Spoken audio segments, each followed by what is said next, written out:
From Boston, Massachusetts, to Adelaide, Australia, and everywhere in between. Talking local and national sports and just about anything discussed in a tavern. Broadcasting from South Lyon, Michigan. Welcome to Easy Speak at Speakeasy330 with your hosts, Rich and Tom. We are back. Took a little week off for the 4th of July holiday last week. Everybody got their heads cleared, and we're right back at it this week. And we hope everybody that watches and listens had a great holidays as well. Didn't lose any fingers lighting up fireworks, or there was a meme going around like 4th of July is my favorite holiday. There was no fingers except for thumbs. So hopefully everyone was safe. Looking forward to this show tonight. We're going to break down what will be some breaking news we'll cover here in a second with the Detroit Red Wings. We're going to cover, Rich is going to break down the free agent signings and the trades that they've made so far and how it might impact this season. Michael Lorenzen is the lone All Star representative for the Detroit Tigers. Is that a worthy pick for them, or somebody else should have got the pick? So we're going to talk about that, which will lead into the Major League Baseball All Star game, which is Tuesday night in Seattle. So we're going to go over the rosters and the starters and kind of pick some of the players that were maybe shouldn't have made it. And we're going to talk about the players that maybe should have made it. So that'll be fun. We're also going to do the way too early division winners for the NFL as camps get ready to start here within the next month. So football season's about to get ramped up here real soon, and that's when all the fun starts. So we're going to give our division winners a prediction. And as always, we're going to close the show with Ain't My Money, Not My Problem, and some closing thoughts. But without further ado, Rich Jasper, what is going on, my friend? Well, it's a busy day. Obviously busy in personal life, but also busy day doing some research on the potential breaking news that we have going on. Oh, yes. Other than that, I mean, today was good. Had 3 baseball games, two wins for the older boy. Took home the championship, playing up a division, playing 16U. A 15U squad playing 16U squad, and go in there and win.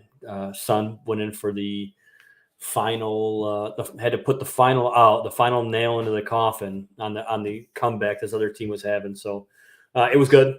And then it's always nice to have another victory with the other team. I think 12-1, 13-1 or something like that. So it was good. Awesome. JP, welcome back. Hey, how's it going? What you witnessed history yesterday at Comerica Park. Correct. The first ever no-hitter, combined no-hitter, which I think is fun. I think I heard it was their 9th in team history. Yeah. First ever combined no-hitter. Talk about the experience of being there with some of the Blue Jay fans. Had to have been just something that you'll never forget.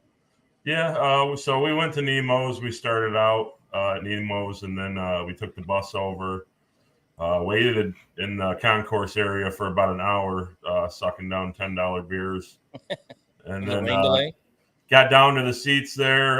We were about row 30 up behind home plate, which is an awesome view. You can see the whole field. I highly recommend that. So we were sitting next to a bunch of Blue Jays fans. They were real generous, really good baseball guys, a lot of knowledge. They were pretty fuckered up too. One guy got thrown out for hitting a weed pen. So really? It's interesting. Wow. Pretty interesting, but it was a great experience. And there was a ton of Blue Jays fans there. That's a team that really travels. Well, any Canadian team for that matter when they come to Detroit.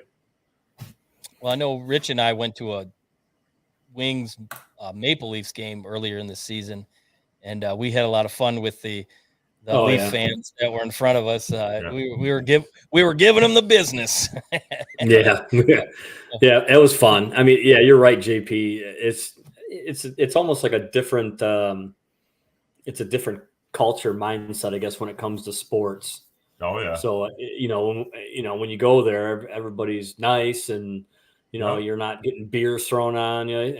I remember back going to Toronto, went to a Hockey Night in Canada game. It was Leafs versus the Canadians, and halfway in the third period, this group of Canadian gentlemen and women, they're like, "Hey, we're going to Gretzky's. You guys want to join us?" And it was a group of us, or I think there was 10 of us there. And we're like, "Yeah, sure, we'll meet you." Went to Gretzky's, sat there and drank beers until 1:30, and they're like, "We got the tab." We're like, "No, we're good. We'll pay." They're like, "No, we got it," and they paid our tab. So super generous people, man. there's folks. Yeah, that's awesome. Yeah, so we were getting poured on in the first inning, and Manning I think he threw like 6 balls in a row at one point, and I was like, man, there's no way they're going to continue this game. And they did, and so we witnessed history. That's awesome. Yeah. That's something you'll remember forever. We have our good buddy Tim back with us in the Speakeasy. Tim, what's up, buddy? How's it going, fellas? Nice to be back. Yeah. See, Tim got to experience a Tiger game today, but it wasn't as memorable. Yeah. I mean, I think you put it perfectly pre-show, JP. It was a great game until it wasn't, and the turtleneck Alex Lang decided to throw a meatball, and the rest is history. So, but always a good experience, I'm sure, when the beer is flowing as it was. Yeah, but when history was on the line, he threw pretty good yesterday. Yeah, he did. Yeah, I was surprised. He's very sporadic. Those were very, how we say, not interested swings. All 3 of them that went up to the plate in the 9th inning, and they just wanted to get the hell out of there. But we're going to go ahead and start this bad boy up. We got some Detroit Redwings signings, and Corey Taylor, who chimed in just a few seconds ago. Yes. You know what that means.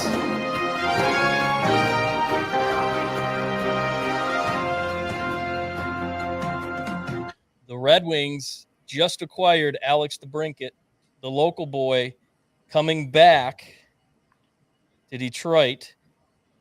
They give up Dominic Kubliak, Donovan Sabrango, which we're really not sure who that is. A conditional. I'm trying to look him up right now. So a conditional first-round pick in 2024 and a 4th-round pick in 2024, and they were able to get an extension with the DeBrincat, and it is 4 years at $7.875 annual.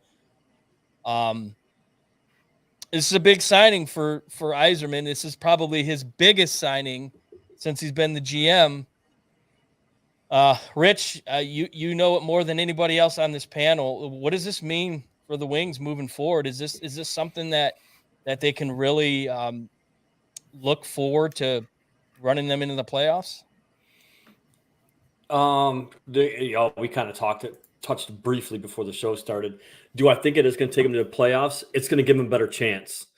And I think the reason why it's going to give them a better chance is because of goal production, and that's exactly what we were lacking last season. When you look at it, the players that we had let go, through trades and just not re-signing, they were negative players, meaning that they were always on the ice, and they were never a plus player.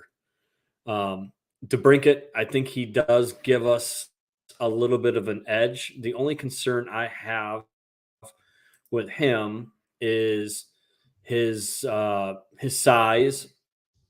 However, the Wings have done a pretty damn good job of bringing in some big-bodied guys in to where he will have that, I guess, protection, if you want to call it that. He's 25. Last year, I think he scored 27 last year. Year before, the 2 years before, were 41 goal seasons, which is, and he scored those goals in Ottawa when Ottawa was still in the down years. So put those kind of numbers up. And then if you look at it, you look at 27 goals this last year, but you have to realize they had a couple more pieces around him, maybe that were taking opportunities away from him. But irregardless, he's a hometown kid. He's coming back. He's going to play. We'll see. I personally don't like the long deal contract.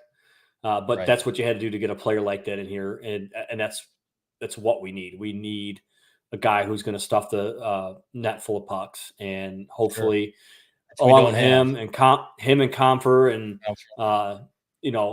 Larkin and hopefully Raymond turns it around. Maybe Casper, he comes in and starts doing what he does. He comes out of camp and earns a roster spot right off the rip.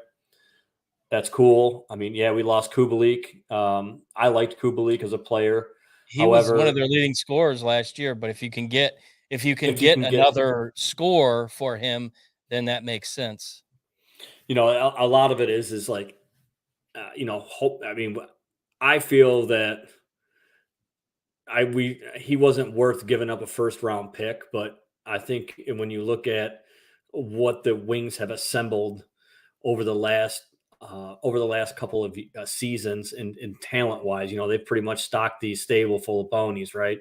Sure. So it's exceptions, yeah. I mean, giving up that first round pick, I can deal with that. Fourth round, I mean, it's very far and few between, unless you get like a Dustin Byfuglien who was like 226 pick overall, who ends up being a stud. But that depth stuff. So, but what's really nice is that, with that first round pick, is that the Wings can choose between their own or Boston's first round pick. So if it was, if they have say they shit the bed, I'll just, say it is, they shit the bed and they get a lottery pick and they're in the top 10 pick. They can say, well, we're going to keep that pick. You go ahead and take Boston's pick that they have from the Bertuzzi trade. Right. So in the top 10 protected. So, if the Wings get the lottery and they get in, say the top 10 and say, the Bruins are 15th. Okay. So then, obviously, what you're going to do. Right. But overall, I like it. One thing I've noticed about Steve in this off season, he's been bringing a lot of guys who are familiar with the Metro Detroit area. Well, and that too, you got a guy who wants to be here. He wants to be here. He's a local kid. He knows the tradition, we'll say, of the Red Wings. So you like the fact that he wants to be here. They went out and they got it. So you have your core guys that are some of them are local, and that definitely helps. That understands what the meaning of Hockey Town, even though I don't believe it's Hockey Town anymore. But maybe one day we'll get it again. Yeah, I mean, it's something that if you understand what this town used to mean, what this team used to mean, that's important. So we'll flash up some of the free agent signings. I know Tim here is not a big fan of the JT Compher deal. The Gaston Fear deal. So you got some goal scorers, JT Compher, Daniel Sprung. So you're adding a lot of offense to this team. What are your favorite picks that you like here, Rich? Well, I'll be honest with you. I like the JT Compher pick. I really do, just because I think that he's going to be coming in, and I would not be surprised if he gets plugged into a line with Larkin and Kopp. And JT, he's a right-handed shot. He can play. He could play center. He could play wing. He pretty much came out and said, "I'll play wherever they want me to play to win." I'm a big fan of the Klim Shady Costin. Pretty much from everything that I've read is that, he had a deal in place to take a KHL contract. And then when, Edmonton found that out, they were like, well, let's try to get something for him, and the thing is it was a pure cap dump for Edmonton to send Yamo and him here for, futures. It was all, I guarantee they might, I think they might write a certified check for $1 to Edmonton for those Draper 2 move. picks. And it was a cap dump. It was a salary dump, is what it is. I liked Yamamoto when he first came. Yamamoto, yeah. And I liked him when he came out, and I think he came on the scene pretty well. The last couple of years, he's kind of tailored up, but he falls into that DeBrincat. He is a smaller statured player. He is a good fourth line guy. He's not going to be a guy that's going to. And I'd be very with the guys that we have in the in the stable. I find it very hard that he would have found a spot playing here. He would have probably been AHL, and you hate to see that happen to guys. So he went off to a better opportunity. It really cost us nothing, and I think it was more of like a handshake deal to help Ken Holland out. Them 2 buddies, which he could use all the help he can need over there. The Edmonton fans are finding out real quick why we were happy to see him get out. And it's. Well, here's the thing. That's kind of like a mixed trick bag. I've talked to quite a bit just because I'm on that group. There's people that are like praising him as the Lord and Savior, and then you got me standing there going, "Guys, I'm telling you, he's going to destroy you." But Clem, I like that because he had a contract, and it pretty much, and it was for Fedorov's team in the KHL. And as soon as he got traded to Detroit, they pretty much pulled the offer and said, "I wonder how much there's no way we're going to compete." He might have. Yeah, he might have had something to do with that. Maybe we're going to see 91 in the rafters at the Pizza Palace in the future. Boy, that would be nice. Maybe. For the goaltending, James Reimer, they brought him in for depth. They pretty much did he play here a couple years ago? No. I was thinking of somebody else. But Reimer, he came out and said, he goes, "Hey, I like what they're doing I like what they're doing here in Detroit. I like what Steve's doing." And I was listening to another podcast today, actually, when I was driving down to Flat Rock, and some of the guys there, it was a Red Wings podcast, and he's like, this guy's saying everybody sees it, what they're doing, and they're like, "Yeah, Eisman's really doing a great job." But the fans here are like, for us, here's the thing: is we went how many years? For many years. Yes, spoiled. So anything less than perfection is a failure, I think, in the eyes of a lot of fans, and that's something that they haven't been in the playoffs in what, 5 years. I think 2017, 2016 was the last time they were in. So, but yeah, it's tough to even think that they're not going to make the playoffs after 23 straight years. Yeah. Oh, and then I'm kind of iffy on James Reimer. His age, he's 35. His goals against average isn't real sexy for last year, but he played on San Jose. Right. So and San Jose was an absolute terrible team. They had nobody but Carlson. That's about all they had. Sure. I do like the Alex Lyons signing. He out of Florida He backed up Bobrovsky, the Bob. So in that right there, he's probably been the best goaltender that we've probably seen for the last 10 years. And the guy pretty much has worked under him and, probably learned some things from him. So, I think that, but what I really like about Reimer signing is that he's a guy, he knows his role, and he's like, look, if I can be somebody to help mentor Billy Husso, even just be that ear to like, hey, look. Or mentor the kid that they just drafted from South Lyon here. Yeah, that he's got a couple of years. He's probably he's going to go to Michigan State. He's going to play some collegiate. But yeah, you're right. So it's definitely going to be interesting to see how this all pans out. Justin Hall, I think they paid him an incredibly large amount of money, and he gets hosed on. But I think he is a plus player when it comes to the penalty kill, which we need. Oh, sure. You look at his stats aren't sexy. 2 goals, 16 assists, 18 points last year. He's a plus player. He's a 15 plus, and that's over 80 games. Yeah. Production wise, I'm not looking, he is a defensive defenseman.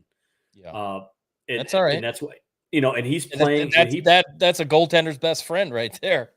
You not only that can play solid defense in front of you. Yeah. You're going to be okay. Yeah, and we need that. For sure. You could tell at times where it just seemed like nothing was in place. But I think the pressure is going to be off him a little bit because when you're playing in Toronto, I mean, that's all they talk about. I mean, you are on the front page of everything in Toronto because it's like a being a large market for quarterback here. hockey. Yeah, Yep. here's the thing: is he's not an all-star player, but his face and his likeness in that city, he made a bad play, he got hosed on it. Like, nobody was off. Nobody was off bars when it came to that. So it's going to be exciting to see what that happens. I think we're going in the right direction. Like I said, I think we're going in the right direction. I think we've solidified some, but it's definitely going to be like a wait and see type deal. But I do think we are starting to assemble a pretty solid nucleus. Maybe, hopefully, this year pays off and gets us in the playoffs. You got to remember the Atlantic. It's a tough division. Yeah, it is. So it's either you gotta, it's either feast or famine, right? And hopefully you're a team that's going to be feasting. So, for sure. I'm going to switch it over here to Tim. Tim is our resident Colorado Avalanche fan. We'll let that slide. We mentioned earlier, JT Compher comes to Detroit. You follow this team. How big of a loss is that for the Avalanche? It's going to hurt the Avalanche. It knocks them out of a top 4 team in the West for sure. They've had a really bad offseason to where I don't think they're even going to make the playoffs next year. Hot take alert. Wow. Compher's a good two-way player. He's a good second line, third line. hot take, siren. Yeah. No, yeah. We got to get that loaded up here, Rich. You got to show me how to do that. Compher's a good second or third line guy. He filled in the top line kind of when Gabe got hurt, but I think he'll be good at the second line with the Red Wings. Good penalty killer, good on the power play. He's just a good teammate to have. So you mentioned their off season. What kind of moves did they make? They've cut a lot of people. They haven't really acquired anybody that's, they haven't acquired Alex DeBrincat.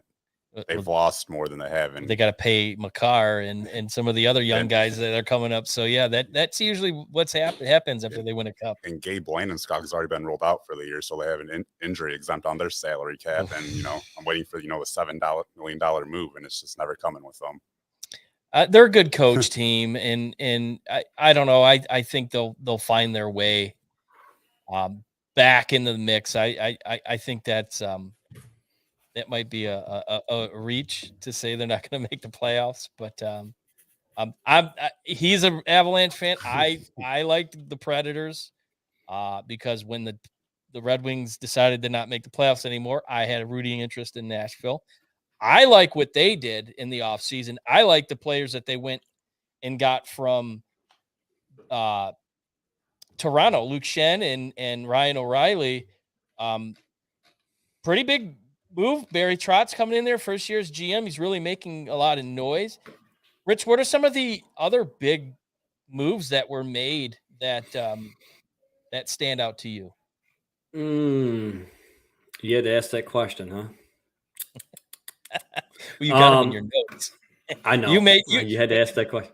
Rich made some incredible notes for this segment. So, well, no, I had to click on the screen. That's why, because I got you. I don't have a couple of different. I was looking at something, and you're like, hey, Rich.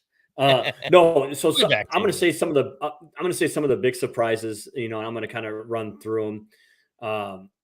Killorn from Tampa. He was Tampa last year, drafted by Tampa. They gave him a 4-year contract in Anaheim. Lucic went back to Boston where he started it all, 1-year deal. I don't see him resurrecting his career at all. This one really surprised me.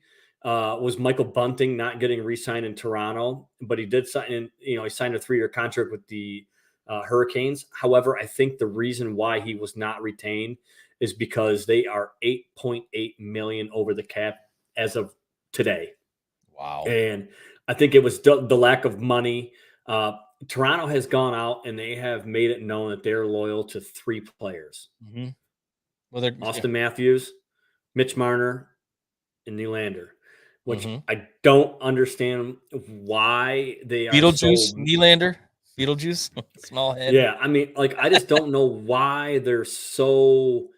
Um, I mean, they got their hands stuck on those three, and those guys. I mean, they have them. I mean, I'll pull it up here if I can, if my internet works any faster. But you know, they. I mean, they are absolutely nothing but just pitch and hold with those three guys, and it's almost like they're stuck. I mean, next year, I mean, it's definitely going to be interesting to see what happens with it because Austin Matthews has only got 1 year left on his deal. Um, you know, Nylander's got 1 more year. But some of the surprise signings in Toronto, Ryan Reeves signs a 3-year, $1.5 million deal. I like that because I think Ryan Reeves will thrive in that environment. Little body action. Yeah, because he's a no BS guy.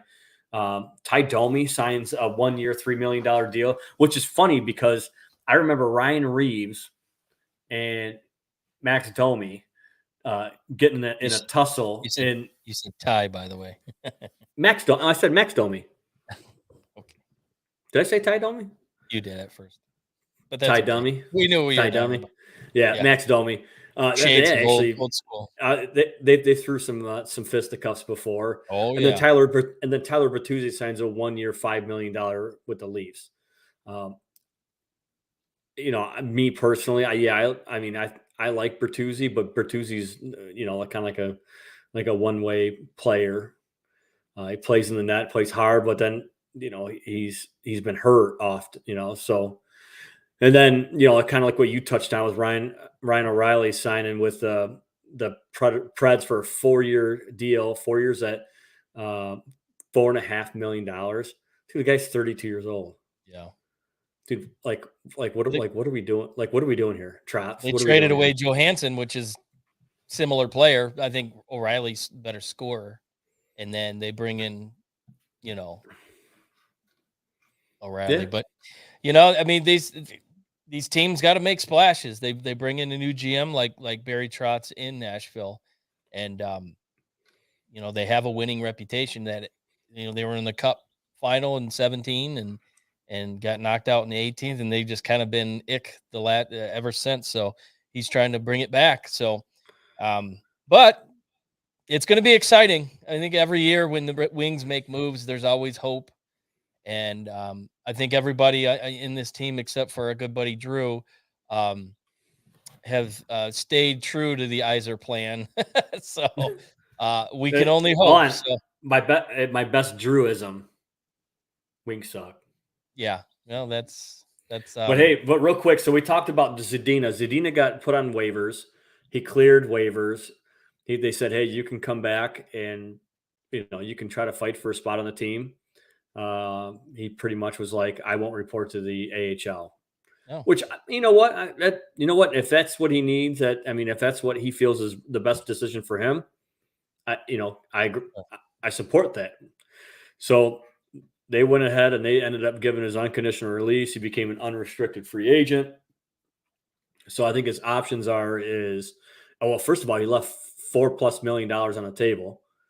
By that, he would have got paid that whether he was in Grand Rapids or if he was in Detroit, he would have, but I get it. So, do we see him possibly make get on an airplane, cross the pond and go play in Europe? That is always a possibility. I also think that I think Edmonton might sign him to like a low end deal, and maybe he'll report to Bakersfield Condors, or and play there for a little bit. It's in California. It's nice. You never know. We will see. Yeah. Great insight, Rich. You definitely are our hockey insider on the show, and thank you, Tim, for chiming in. We are going to bring our good buddy JP the Giant back on, and we're going to talk the lone All-Star, Michael Lorenzen. JP, was this the right pick? I mean, this is kind of a head scratcher to me because I'm going to put up his stat line for this year. Let me move my banner there. That's not so good. That does not scream all-star caliber Yeah. player to me. Although he did have a nice game the other night. Yeah. And he's shown signs of being a good pitcher, but I just don't know if he's the pick. This likens to back in the day when Dimitri Young was our representative in the All-Star game. I think he had hit about 6-7 home runs up until that point, and it was just kind of a sham pick. What do you think about Michael Lorenzen? Is he All-Star worthy? I mean, you're kind of pulling straws to get an all-star from this team. You wonder if availability had anything to do with it. We talked about it. I thought Eduardo Rodriguez, who has 71 innings pitched, still a 2.6 ERA, probably did enough to get in over Lorenzen, I would have thought.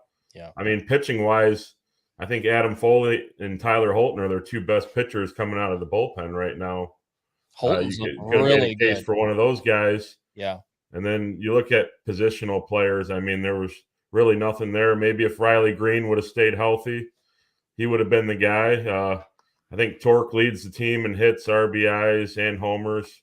Nothing to really gawk at with those numbers either. But I guess they did what they had to do here. On any other team in the bigs, I don't think he's an all-star. No. So I guess it's a head scratcher. I guess that leads me to my next question. Seeing that he is pitching here in Detroit, there are 11 games under 500, although they're only 5 games out of the division. Yeah. Do you think he's got better numbers? Say he plays on a team like, I don't know, Cleveland, or if he plays on a team like New York or Boston? Well, it's really hard to say because I think the Tigers have been a pretty good defensive team. They've backed their pitchers pretty good this year. He's had no run support, obviously, but he's still high up there with a 4 ERA, and that just came down after his last start. He had a really good start. I think he was at 4.7 and closer to a 5 before the last one. So he's been solid this year. He's had some good starts. He's had a couple rough ones, but you can't really say that because I don't think they've been bad enough on defense to make that claim. I got you there, Tim. I guess I'll ask you the similar question. If not Lorenzen, who would you see the logical pick for the Tigers to be the All-Star representative? It probably would have been Foley out of the bullpen. There's just nobody on the Tigers that are worth sending to the All-Star game at this point. To me, it's more like a participation trophy, almost one person off each team. Yeah. And the MLB All Star game means something for home field advantage for the World Series. So why do you have guys off the Tigers that have no chance participating in a game that has so much meaning? And Lorenzen, what is he going to see? A batter or two at the most? At the most, yeah. I mean, that's probably kind of it's a throw-in, we'll say. Yeah. To Seattle.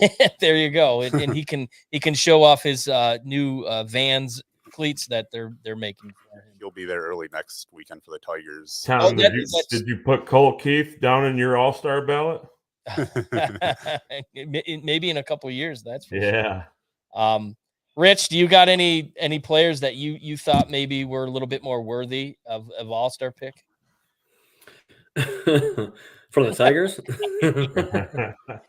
Can I pick Ilya? Can I put De La Cruz from the Reds on there? Oh for them? my gosh.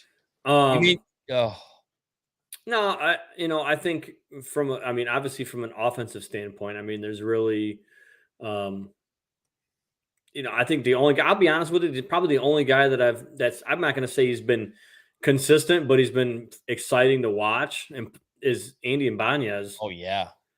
That guy, he's really making the most of his opportunity. I don't think Lorenzen should have been the go-to guy. Like I kind of agree with Tim. Foley probably would have been a little bit, maybe a little bit more of a better pick, I guess, if you want to say that. But he's got a better body of work. But here we're doing. You got a roster of. You can't even. You know what? I'll be honest with you. I'm surprised they didn't say, Miggy, we want you to be here for the final year. That's how cliche it is, Yes. And it's like, let's might bring roll his old ass out into Seattle. Who knows? he's gonna he put him on one of those like those little rascal scooters, and he goes out there, swings the glove, and Like Ted boogies on down Williams, to first base. like Ted It's Williams in '99 at Fenway. yeah, it's just I'm really surprised they didn't do that, but I think I would have gave it to Ibanez. I mean, he probably would have played an inning, and that's about it. But I think He out of anybody hustles. that just I mean, I like the way he plays baseball. there is a lot of promise on that team. It's just it's like we gotta I don't blame AJ Hinch. I mean, we talked about it, No. pre-show, post-show. Can't blame him. He's trying to do the best with what he's got, and but yeah, I'd probably say Andy Ibanez and then Foley if you're going to go with the pitching squad. Yeah, put Miggy in and have him do the home run derby like Pujols did last year. Give him some juice balls. Can we just send Scooble after 8 innings pitched? Oh, there we go. Yeah, well, there's my next line here. You have to be excited about what we've seen the last week with Matt Manning coming back. He's had 2 really good outings. You've got Tarek Skubal come back, and we know what he did the other night. He was really good. You've got Green, who's come back. He's looked well. And the 3 pieces that they've got in Toledo with you mentioned Colt Keith. You've got Parker Meadows and Malloy down there. There's potential for some good things happening. JP, is it fair to say that like we're a couple years away? Once Casey Mize comes back, are we a couple years away from? I mean, you got to think that the division is in play at that point.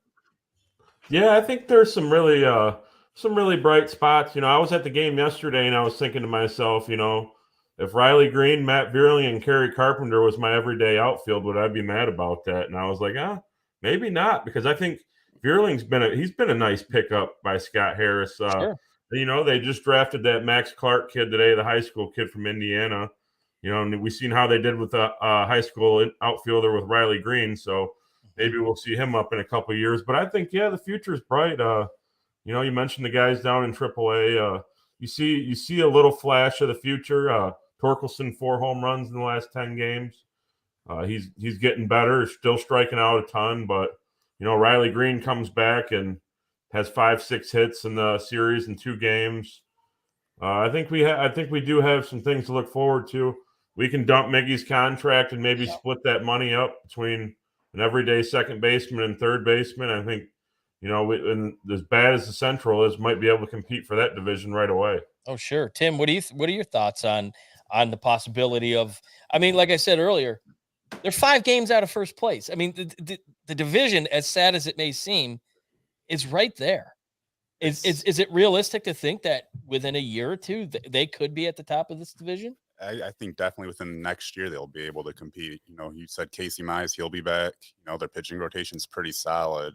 They just need a couple hitters. And JP just said, once Cabrera comes off, you get you a second baseman and third baseman, and you have your third baseman chunk order coming up. We need a third baseman bad. Yeah. JP, I'll ask you this: the hot name was Erod to possibly get moved in at the trade deadline. He gets hurt. He goes on the IL. He's come back. He's looked a little suspect. Yeah. Is it fair to assume that maybe the trade value has gone down and they won't move him? No, I think the value's still there. I mean, obviously there's always value for a lefty, for a contending team. The guy's still at around a 2.5 ERA. He's still pitched. You look at his starts, he has mostly quality starts. I think you can get something for him. My biggest fear is just losing him at the end of the year and getting nothing for him. Yeah. You know what I mean? You want to get something for Yeah. You don't want to just dump him. So I'll go around the table real quick. Rich, like I mentioned, they're 5 games out. I mean, let's be real. It's probably a pipe dream. Trade deadline, if it was today, are they buyers or sellers? They're probably stand putters is because they really don't have much to sell. Right. Probably the only guy that you'd have been able, the 2 guys that you'd only be able to sell at one point it was Erod, and then now you look at Scooble coming back. I mean, you could throw Manning in there, but that would mortgage their future. Sure. No. So I could see Lorenzen. Maybe this is a tryout for other teams. Maybe get reacquainted with some other teams. I still don't think anybody would take him. No. JP, buyers, sellers, or the new word we just learned, stay in putters. Yeah, I like the stay in putters. I mean, if you look at the Oakland series and that game that they lost 2 singles, and then today's game, crazy as it's been, you're looking. They should be looking at 3.5 games out right now going into the All Star break. I think Scott Harris, it seems like a logical baseball guy. I think he knows. You know what I mean? I don't think you want to mortgage your future, as Rich said, and I don't think you want to get rid of any of your young pitchers like Scooble or Manning or anything like that. You could get Erod off the books, and if anybody was willing to take Baez's contract, that would be an absolute fleecing by Scott Harris. Yeah, that would be. But other than that, if you can get rid of those 2 guys, I'm okay. Anybody else, I think I'm staying. Tim, real quick, buyers, sellers, or stay in putters? I think they'll be stay in putters.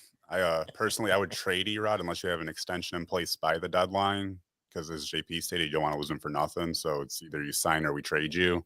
Yeah. Right. Other than that, you stay in putters. Shout out to Rich for trademarking stay in putters. Stay in putters. Hey, we got stay in putters. Yep. Yeah, for sure. You mentioned this guy just a minute ago, Rich. Cruz goes.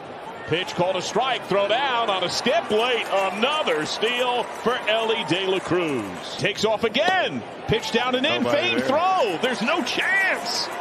2 steals. De La Cruz had already looked a couple of times at Brian Anderson, knowing that if he got a jump, he's going home. The throw. He stole home. The most thrilling man in baseball stole second, third, and home.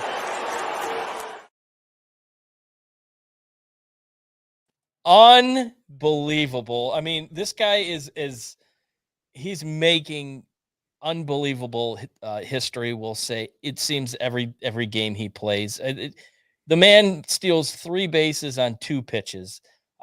Chalk up the stolen home to a Brewer team that I don't know where they were. I think they were about 15 spotted cows in at that point. They didn't know what the hell was going on. But man, that baseball is back, and he is a big reason why.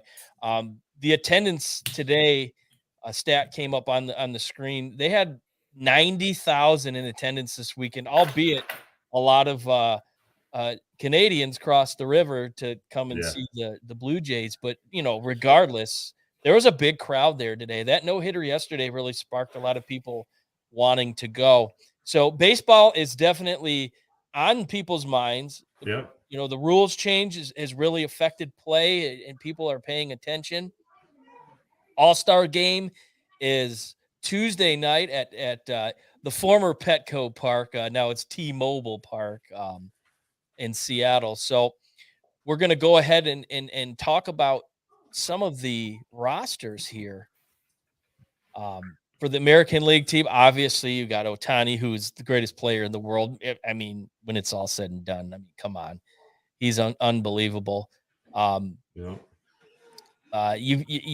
Garrett Cole's having a great year pitching. Trout obviously isn't going to be playing. Judge won't be playing due to injury. So you got some really good players on this team. Rich, we'll start with you. Any of the names on that list that head scratchers? We already talked about the one, so I don't want to be sitting here beating. We won't. I don't want to be sitting here beating. I don't want to be sitting here beating a dead horse. I mean, man, I tell you,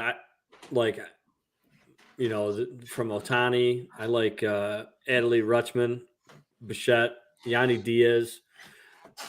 I'll be honest with you. I like the entire roster. I think it looks great.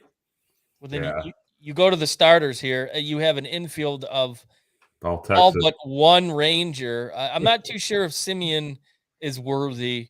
JP, is there any names on that roster that you look at and I mean, clearly this is a fan vote for the starters. I'm not a big fan of, but No.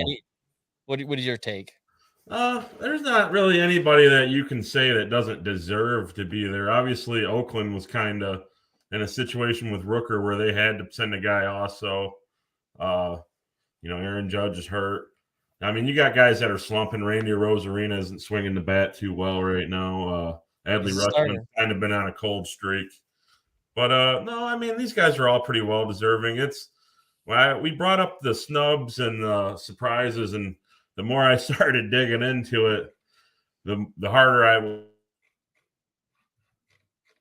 surprises or snubs, so to say. But obviously, the Rangers kind of headlined the whole thing and stole the show. Yeah.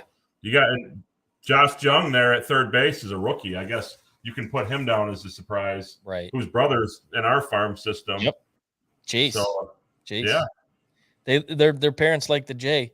Tim, you got any players here that kind of stand out as maybe, with the exception of Michael Lorenzen, that maybe not are worthy of this? Kenley Jansen sticks out for me. It's a pretty solid list. There's nobody you could really say that doesn't deserve it. I had to go for someone that I would take off. I'd probably take off Garrett Cole. I don't think he's had the best season.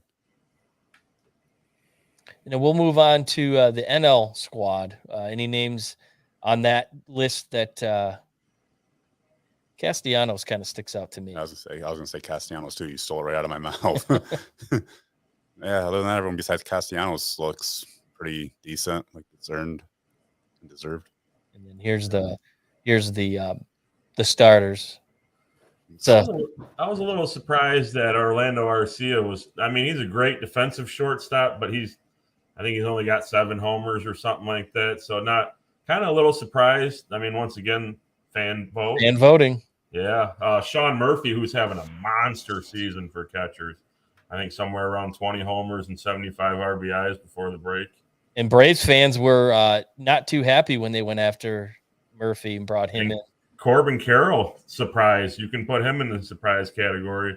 He's kind of stole the show for them this year.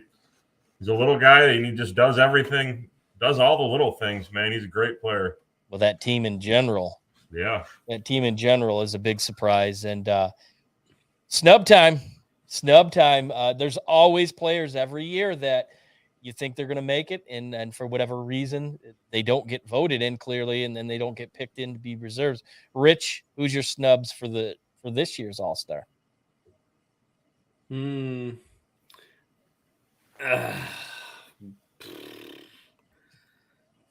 Honestly, I think I don't think he's got enough games in for the year, but I think as a reserve, I think you should have put Cruz in. De La Cruz. Yeah. Well, there was talk, and I think he's only got 23, 24 games, something like dude, that at this point. That dude is the hottest name in baseball right now. I mean, if you redo the fan vote, he'll be the number 1 vote getter, clearly. Oh yeah. Clearly. Him and his dad, Joey Votto. Yeah. Dude, Joey Votto's been tearing it up. 7 home runs and 16 games back from missing 10 months. He's on a mission. He hit a bomb last night. I think it still hasn't landed. Yeah. What a great guy. I mean, he's everything that's good about baseball. He's level-headed. He's a jokester. They put the mic on him, and he tells stories. He's fun. And I'm just gonna say the Reds. India said it a couple weeks ago. We're America's team. Damn right. I'm paying attention to it, and here I am. I've got allegiance to the Indians. I mean the Guardians. But man. Sorry, Dad. I'm following the Reds. This is a fun team to watch. Yep. JP, who do you got as a snub? I got a couple. Fernando Tatis, 69-game body of work, 280, 16 homers. Ketel Marte, another guy for the Diamondbacks. Yep, I got snubbed. I put probably stole that one from you, didn't I? That's okay. And Brian Bale from the Red Sox, young pitcher, He's had 14 starts this year, 7 quality starts. So half of his starts have been quality starts. 3 ERA. Kind of kept Boston in the fight a little bit there in that monstrous AL East. Oh. So I had a few guys. Tim, what do you got for snubs? I have a George Kirby, Mariners pitcher. He has the lowest walk rate in the league. He's an innings eater, and he has the second most quality starts in the league this year. Yep. He's top 10 in ERA, innings pitched, and WHIP in the AL. But we took the Tigers pitcher over him, so. Yeah. My snub for this year is a former Tiger, Isak. Don't call me Isaac Paredes. He's got an 867 OPS, 14 home runs, 53 RBIs. He's been a huge piece of that Rays lineup, and he's been a monster ever since the Rays fleeced the Tigers in getting him. Another Rays that was on my list was Wander Franco, but apparently he is now added to the roster due to injury. Yeah. And the aforementioned Ketel Marte, 13 doubles, 4 triples, 15 home runs, 44 RBIs, scored 61 runs, 6 steals, batting 286 with an 867 OPS. Yeah. But he plays in Arizona, and they're in first place, but nobody knows who he is, and that is a shame. But another guy that pitched here today, one of the wonkiest windups that you've seen, and he's got just the craziest hair. Jordan Romano, the closer for the Blue Jays, 26 saves, leading the American League. He's got the most saves in Blue Jay history prior to the All-Star break. If that isn't All-Star worthy, I don't know what is. But again, this is it's a popularity contest with the fan vote, and after that point, they're just filling. I don't have it up yet. The filling holes at that point, but so there's always the talk of the snubs. But you know what? I think that fuels a lot of the players' fires with that. So again, the All-Star game is Tuesday. All the festivities, they actually started yesterday with the Futures game. National League shuts out the American League 5-0. But home run derby and all that fun stuff tomorrow night. So always a good time. And like you said, JP, it is meaningful. It's home field advantage in the World Series. So it gives something the players to play for it, instead of it being like the NFL, just a big shoot show. So moving on to, well, you know what? It's almost that time of year. And that's when all the fun starts. But before the fun starts, we're going to have a little fun ourselves. We're going to talk the way too early division winners. So each one of us has 2 divisions to pick, and we'll kind of relive this segment here toward the end of the season and see how bad we were and how wrong we were, because usually that's what happens in the world of the NFL. Rich, we will start with you. What did I set you up with? It was NFC North, AFC South. Who is your way too early division winner? Oh man, NFC North. I'm going with right now. I'm going with the Lions for the NFC North, just because I think I don't think Chicago has done enough in the offseason, in my opinion. Not that I've really been paying attention to them anyways, but we know the Packers are not going to be the Packers of old. No. And the Vikings, as always, they had a great record last year, but they were frauds. They lost that's who I'm Smith going on the defensive side. They've lost Dalvin Cook. They've kind of gone in the wrong direction. So it's hard to think that they will, make any kind of noise in that division. And then you said the AFC South? Yeah, the bottom pit of the NFL at this point. AFC South, Jacksonville. Yeah. I think Jacksonville is going to be really good this year. Pick. Yeah, I think Trevor Lawrence is going to. I think he's really going to start. I think in the next couple of years, he's going to really crack out of his shell. Yeah, they got to bring back Evan Ingram. He's kind of holding out right now. So if they bring him back, I definitely agree with you on that one. Their chances are very high. He got a taste of what winning in the NFL is like, and I think he's a smart quarterback, and and he's only going to build on that, kind of like how Joey B was in Cincinnati. Once he started to get that grasp of winning, it was, sky's the limit for him. JP, you have the AFC West and the NFC West, and you labeled this the easiest of the picks. So what do you got? Yeah, they gave me a couple layups. I'll start with the NFC West. Obviously, I'm going to go with the 49ers. Brock Purdy's out with an elbow injury, but I think he's going to be their guy when he returns. Question's going to be, is Trey Lance going to fill in? Is it going to be Sam Darnold? Defense lost 5 players in the top 10 and PFF rankings for free agents, so we'll see how the defense looks to get going. But they still have CMC, Debo, Ayuk, George Kittle. I mean, obviously it didn't matter who they plugged in at quarterback. In that division, though, I'm keeping my eye on the Seahawks, a team that re-signed Geno Smith last year, threw 30 touchdowns coming off the playoff season last year. They signed Jackson Smith and Jigba to go with Tyler Lockett and DK Metcalf and Kenneth Walker and the boys. So look out for Seattle. They could be a sleeper in that division. With the AFC West, I mean, you guys knew who I was going to go with. It was going to be Denver Broncos. Broncos. Oh, yeah, it's going to be the Broncos. Hey, Broncos Nation, let's ride. Let's ride. No. Pat Mahomes, 2-time Super Bowl MVP.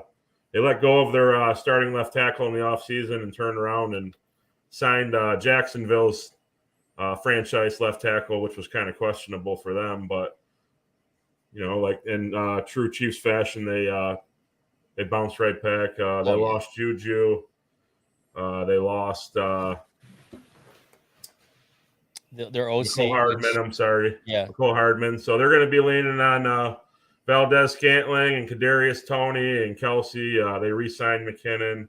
Well, but, I mean, as long as you got Mahomes, you're still that guy. Some were saying Scantling was their best receiver last year. So he was a good one. Which was kind of a surprise coming out of Green Bay. He never really amounted to the expectations that he showed up big time in the playoffs last year, though. Yeah, I think Tony will take that next step. But I did a dark horse for each division also, though. Chargers are a team that could creep up on somebody. Watch out for their offensive coordinator. Yeah, we'll see if Herbert takes that next step. They got Quentin Johnson from TCU, who's going to be a big time addition. I think he's going to be a big target for them. Tom, you don't think so? No. It just TCU. Just it hits a certain core, that.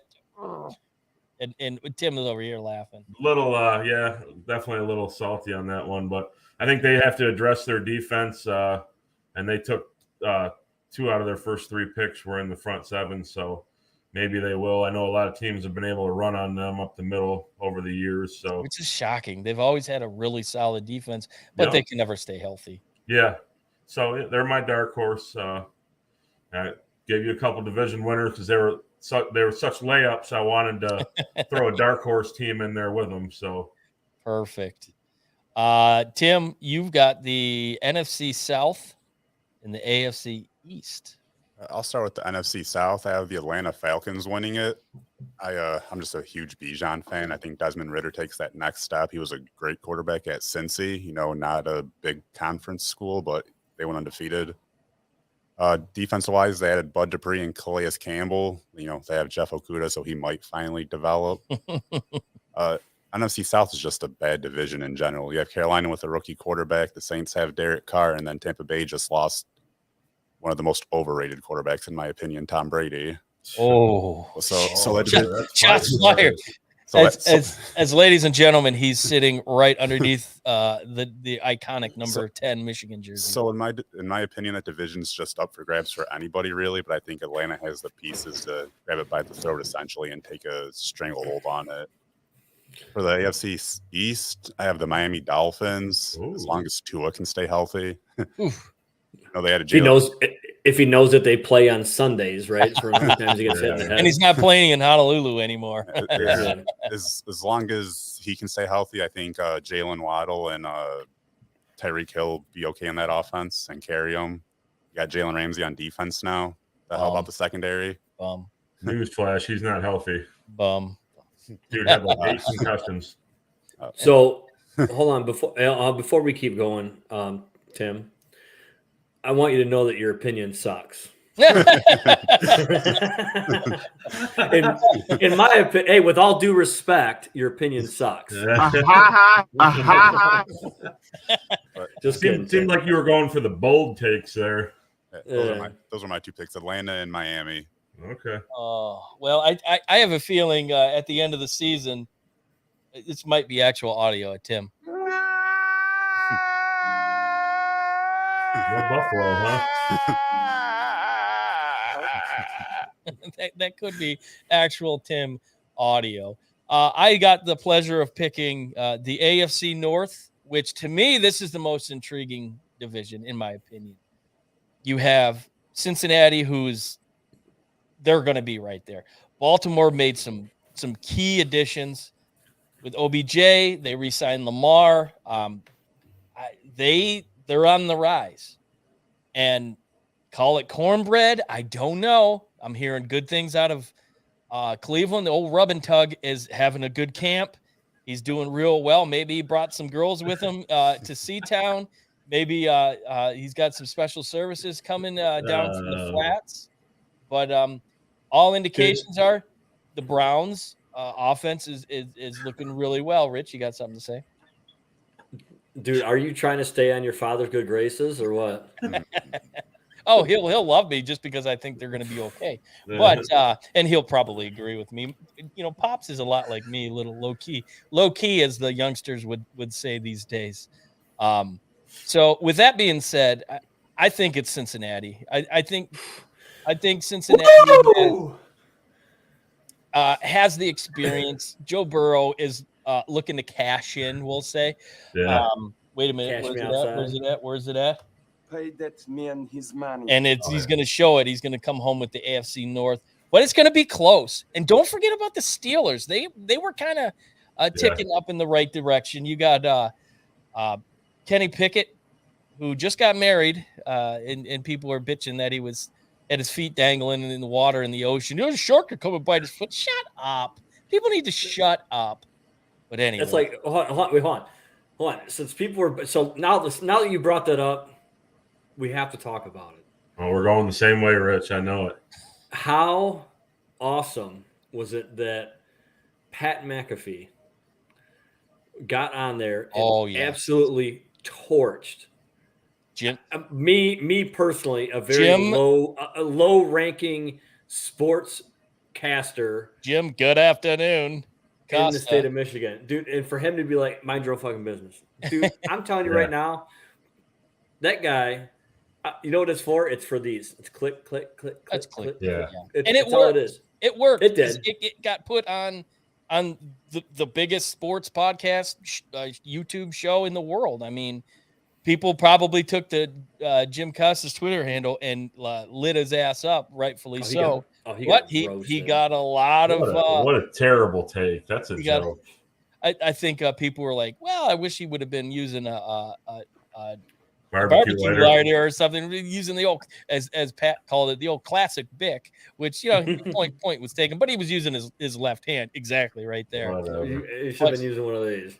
But yeah, I agree. People just need to shut up, and it is what it is. But yeah, so that division is really intriguing to me. I think all four will have an opportunity. It's going to be tight, and so give me Cincinnati in that division, and then the NFC East. Here's another division that kind of baffles me. I mean, you can kind of kick Washington out, although who knows what will happen. You say the Cowboys. I'm driving over there right now before the show's over. No. And I'm hitting you with a baseball bat. You know who he's going with. Come on.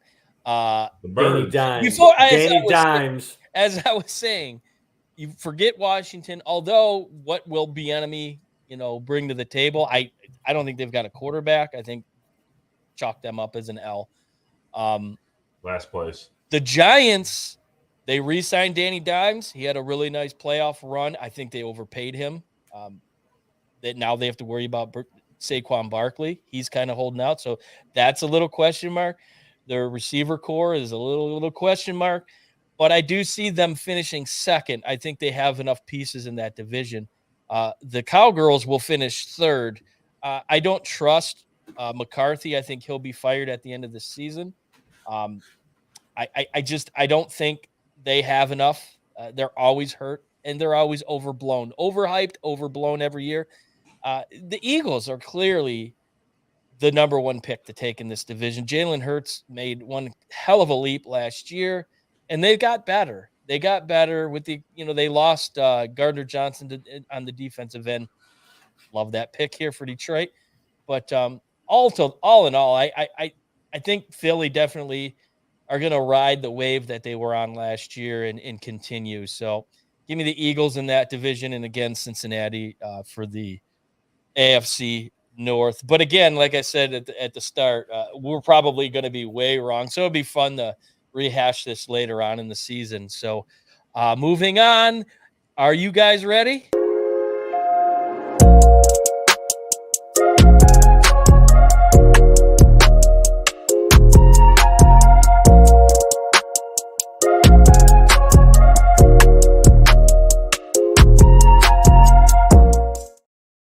Oh, yes. It's that time again where, well, you know what? We give you guys a pick. Go to the apps, go to the sites, make that pick, throw some money down. Who knows? You hit, throw a little bit money our way. Hey, Rick. Hey, dude, don't even take my picks, man. I'm terrible. I don't think I've won at all. Hey, but this could be the week. Rich, it ain't your money. Ain't my problem. What you got this week? All right, this week. I'm going to go to the All Star game. NL, AL. I'm going to take the money line. I'm going to take National League money line plus 104. Ooh. Nice. JP, it ain't your money. Not my problem. I'm probably going to catch some flack for this, but in the case of not spreading misinformation here, I don't have anything for you. I don't have no tennis. I don't watch golf.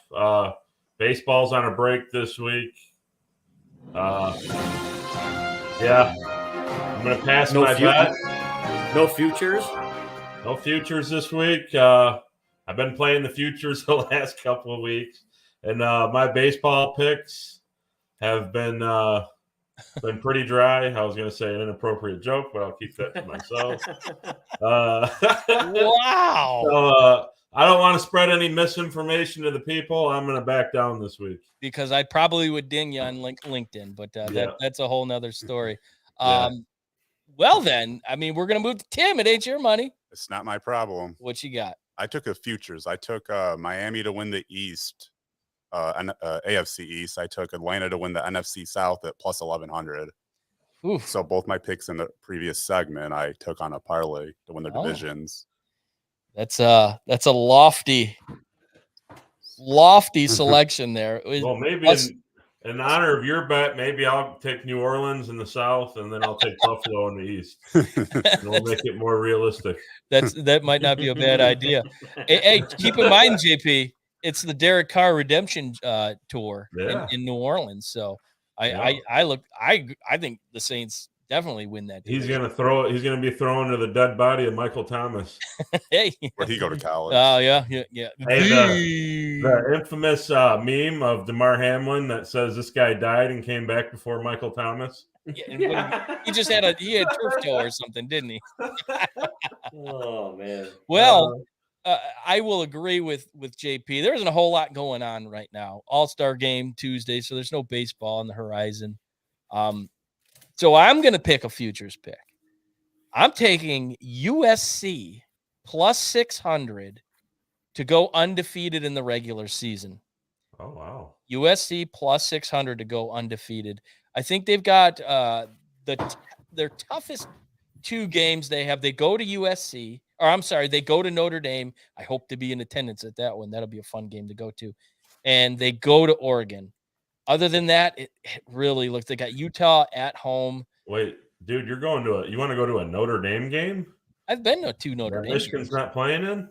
Yeah, I went and saw Stanford there about 7 years ago. No, I'm going to go. Raj from the Reckless Speculation is a USC guy. Oh yeah. So we're gonna try, and our good buddy Bill Wirtz is going to be going to that game, and his mom and stepdad have a great tailgate. So trying to set it up to where we go as well. It should be a fun one. But so those are the only two games I see potentially them maybe hicking up, but I don't know. William, dude, I was on Michigan's website the other night, and I was looking at like tickets for the Texas game. Oh, and I think the cheapest ticket was like $1,100. I believe it. There's going to be a lot of what is it?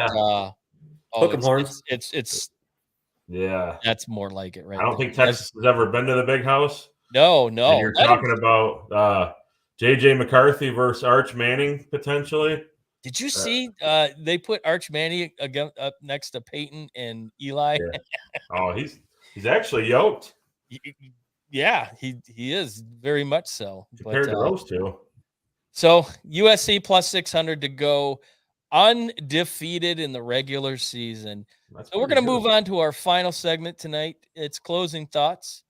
And Rich, we are glad that you made it on time. There was some talk that you were going to be a little bit late, but you made it, and we're thankful for that. So we're going to start with you. What are your closing thoughts for tonight? Man.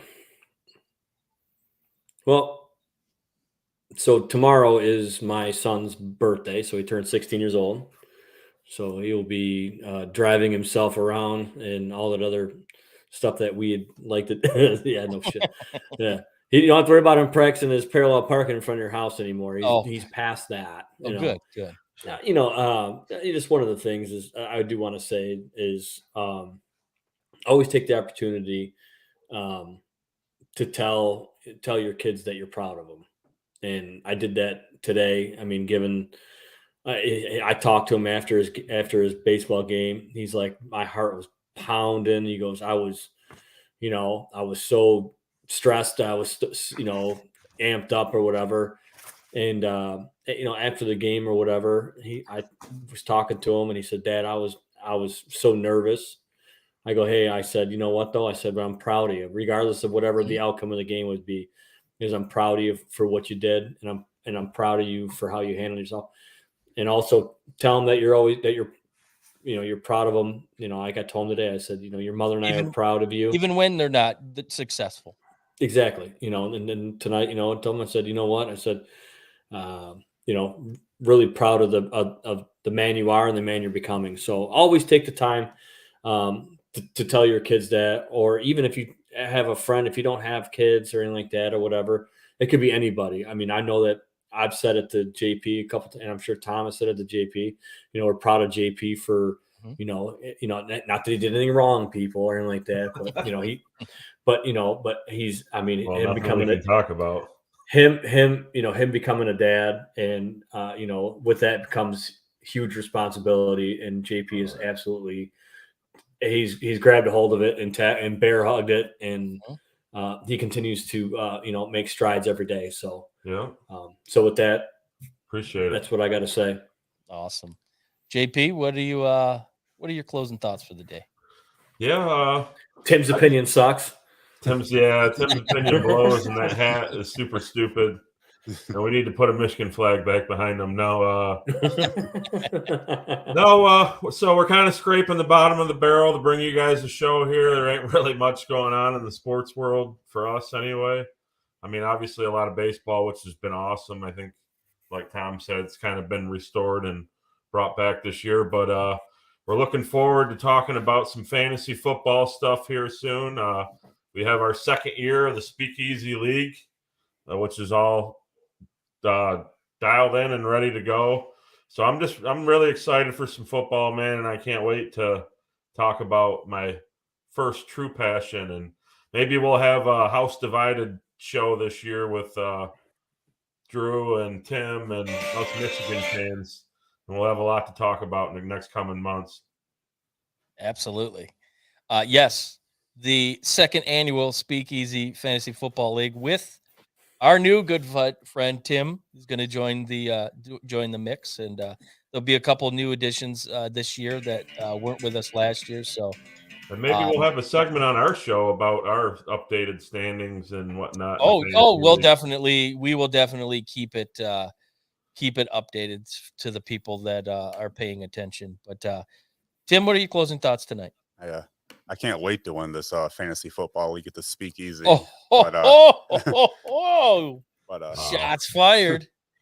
My closing thoughts are everyone going to faster horses next weekend. Be safe, stay hydrated. I mean, I know how much beer we just snubbed at MIS. I work for a beer distributor, obviously. Stay hydrated and be safe and clean up your. Give us the numbers.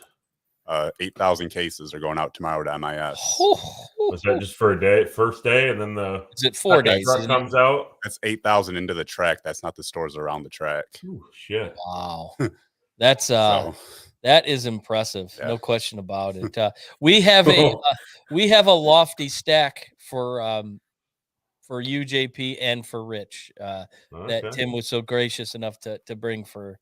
Yeah. It was set up like right behind Tim's view. Oh yeah, there's plenty of that in the big cans. So, so that's pretty damn cool that he was able to do that. And thanks, Tim. Talk tough game, Tim. Well, Melissa is the defending champion. Melissa won it last year. She was a champion last year, and she's definitely looking. Can we focus in on that?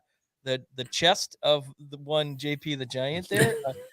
Maybe he needs the lawnmower or the whatever they call it. I got 2.0.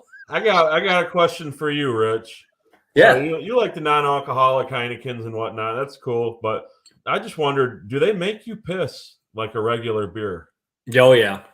So you're still peeing every 5 minutes. I'm not like some people over there, but I mean, I don't have to piss every 5 minutes, but still the same effect. I was just curious about. Okay, that. Show of hands, real quick. Who is surprised that JP would come in with a piss reset question? Right. On anybody? No, they're crickets. No. Anything to do with poop, pee, and farts is right in my wheelhouse. Oh man! Hey, hold on a second here. So that picture that was up there, Melissa saying that, hey, the champion's house resides in Wyandotte. Hey, JP, I just want to let you know that it's normally the lady who breastfeeds the child, not the man. Oh my goodness! Shots fired. This is Shots fired. This is turn, ladies and Don't gentlemen. worry, I'll think of a good comeback in like 2 hours, and maybe I'll fight back next week. Hey, just text it to me. I'll be sleeping. I'll text you. To be on mute. Boy, we've gone off the rails. My closing thoughts tonight. I'm going to talk about the Tigers. I've said it earlier. They're 11 games out. They're 5 games out of first place. Yeah, it is what it is. But the future is really bright. And they have the right coach in AJ Hinch to put these guys in the right places. And right now, this team looks a lot like where the Astros were before they really made their leap. So I believe that they're headed in the right direction. And Scott Harris is come from 2 really good organizations. So I believe that he's going to take the knowledge that he's gained in those 2 organizations. And within 5 years, you never know. You never know. This is a good pitching staff. This is a really good pitching staff. And they've got some bats down in Toledo that are ready to make their moves. So I'm holding on to hope. And I believe that, with some patience, some good fortune, the future is going to be bright. So I'm hoping 2 years, man. I can't do another 5. It's tough. It has been tough, but at least get a seat at the table once in a while. It's been too long. That's all we ask for. I can't do another 5. Be at or around 500. I'll be going to adopt a team, and if it's 5, Cincinnati, baby, Cincinnati. Yeah. I forgot. Man. So I don't know. Why don't you ask the professional adoption person that's sitting next to Tom? Tim, you're a Tiger fan. Who's your other team? I'm a Tigers fan. Pretty much, I don't have a second team. He's a leasing agent at Adopt a Team Nation. Adoptateam.com. Yeah, what is the process?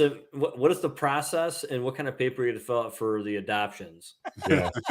Dude, you did not say the Dodgers in the background just now.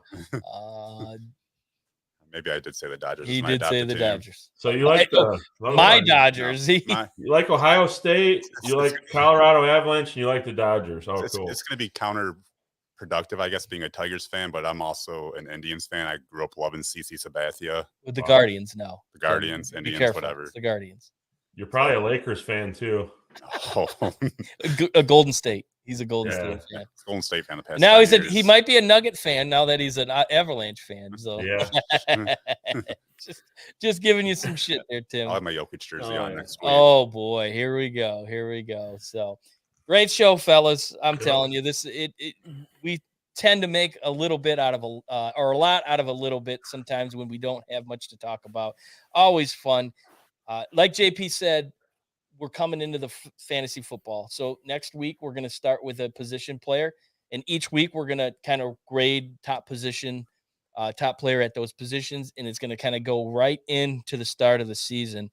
We're going to have our fantasy football draft here in the Speakeasy looking maybe toward the end of August, right before the season kicks off. So look forward to that. And I'll be in the studio with you next week, Tom. Yes, JP is going to be in studio. Well, and maybe we can get Rich over here and the whole crew. Get the whole gang. We'll get an old school Easyspeak episode. So look for that. Baseball will kicking off their second half of the season.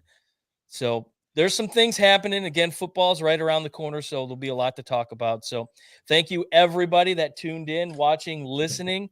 Don't forget to like, follow, and subscribe all our socials. We do Reels, we do TikToks. We're always kind of putting out different videos and fun little things throughout the week to kind of keep you, updated throughout the week till our next show. So again, thank you so much for watching, and we will see you guys next week. Thank you for listening to another episode of Easy Speak at Speakeasy330. You can find us on Facebook, Twitter, and YouTube.